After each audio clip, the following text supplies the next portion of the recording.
Le nouveau Front populaire mis à rude épreuve. Ce vendredi 6 décembre, Emmanuel Macron a convié à l'Élysée plusieurs dirigeants de partis politiques, dont le Parti socialiste, seul groupe du bloc de gauche à être consulté en vue de la création d'un nouveau gouvernement. Avant d'entrer dans le palais, aux côtés de Boris Vallaud et de Patrick Kanner, Olivier Faure a résumé l'esprit de sa venue. Il s'est dit sur France Info prêt à faire des compromis sur tous les sujets, ouvert à des concessions réciproques avec la droite et les macronistes. Nous prenons part à notre responsabilité, en passant par le dialogue et la confrontation des points de vue. Nous voulons que les écologistes et le Parti communiste soient reçus également, a également déclaré le premier secrétaire du Parti socialiste. LFI opposé aux concessions.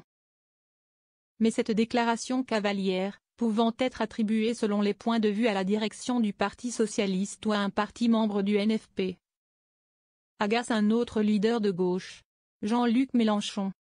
Jean-Luc Mélenchon a ajouté que rien de ce que dit ou fait Olivier Faure n'est au nom de la France insoumise ou en celui du nouveau Front populaire. Olivier Faure l'a reconnu quelques minutes plus tard, en sortant de l'Élysée. Je parle au nom des socialistes, dans l'intérêt du pays il n'y a aucune trahison du nouveau Front populaire, a-t-il répondu calmement. Aucun préalable aux discussions de Macron avec la gauche.